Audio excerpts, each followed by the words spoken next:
Pre-release, I thought if there was any Capcom Arcade Stadium pack I was going to sit out, it was going to be Pack 1. Since the triple pack price was pretty cheap, however, I went for all three, and my god am I glad I did. The games on this earliest pack, subtitled Dawn of the Arcade, a very apt name given the Cambrian explosion style experimentation exhibited here, cover the years 1984 to 1988. They may be older, they may look dated, many of them may feel unconventional to say the least, but trust me, they are actually fun.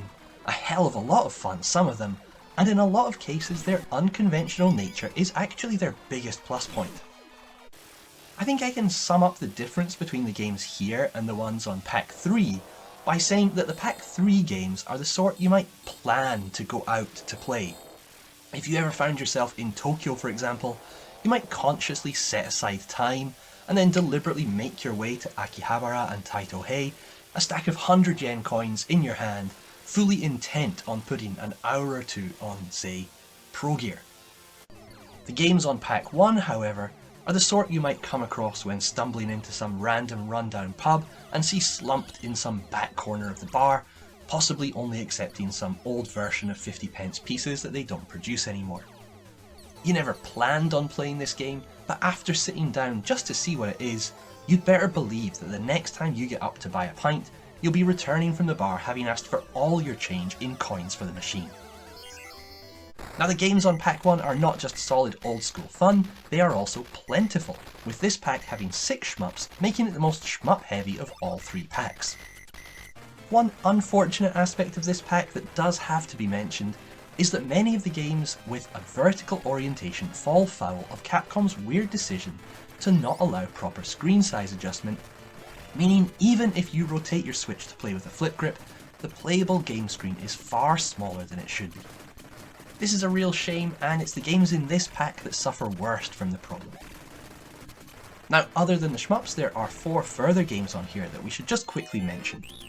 Pirate Ship Higemaru is a kind of Pac-Man-ish maze game, Trojan and Bionic Commando are kind of action-y platformer games, and Ghouls 'n Ghosts is, well, it's Ghouls 'n Ghosts.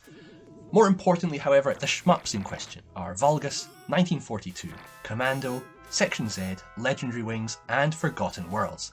So let's take a brief look at each in turn. We'll start with Vulgus, which is not just the oldest shmup on here, but actually the oldest game on the whole collection, having originally come out in 1984. This one is really old school, really simple, but it's also surprisingly fun. The first stage sees you flying over this sort of desert planet, and then moving into space. After that, the game alternates between different planets and outer space, and given how old it is, it's actually quite an impressive piece of background work, giving the impression of travelling between worlds. Now everything here is very simple, you just move and fire and occasionally fire rockets, but one thing to look out for in this one is the fact that you can't just let enemies get past you to disappear off the bottom of the screen, as happens in most shmups, because these guys will not go gentle into that good night. No, instead, these little bastards come right back at you and make the game a good bit more interesting than many others of the era. The second game, 1942, is also from 1984, and it is the first entry in what would go on to become Capcom's long-running series of military shooters. Surprisingly, I think the lesser-known Vulgus is actually the far better game, and for me, 1942 takes simplicity into the realm of the basic, with little sense of variety and very plain backdrops that just see you flying over the ocean. And that lack of variety is really brought home by the fact that the game has 32 stages, and I don't mind admitting I have not played close to all of them. Its most noteworthy mechanic is the ability to loop the loop as a way to escape from enemy fire. This replaces what would usually be a bomb mechanic and is, I guess, kind of fun the first couple of times you do it. Overall though, I'm surprised this managed to spawn Capcom's most famous shmup series, especially given the fact that Vulgus is more fun, more interesting, and more visually varied. It was 1942, however, that founded the series, and it is at least interesting to try from a historical perspective. The next game is 1985's Commando. This one sees you take control of a commando as you run about a war zone. I'm never sure if this sort of game really is a proper shmup or not. Your character is running along the ground, there's no forced scrolling, and you can turn and face to fire in any of the 8 directions you like. I guess the thing is, if it's not shmup, What is it? Anyway, it's all academic because it is on here, and I think it's another one worth giving a go, again, even if it's just to see the early evolution of this type of game. Next we come to Section Z, also from 1985. This is the collection's first horror and sees you controlling this little jetpack astronaut man as he seeks to make it through a set of sections, starting from Section A and ending in, you guessed it, Section Z. Although you are flying for most of the game, you can bring your astronaut down to the ground and have him run along the floor. Probably the most interesting thing about this one is that you use one button to fire and one to switch directions, allowing you to take out enemies on the other side of the screen. This also allows the game to feature sections that scroll right, up, left and down across its 5 stages. It's another quite fun one to try out, and it's here we really start to see some of the zaniness that's to come beginning to appear. Most notably with a section that, for some reason, is made of a giant pinball machine. Legendary Wings from 1986 is the penultimate title on this pack, and returns us to vert territory in one of the most unconventional shmups I've ever played. Starting as a fairly standard vertical shmup, it's not long before you are sucked inside the mouth of a giant stone head, whereupon you find yourself running along platforms and jumping and shooting your way to the end of this mini stage.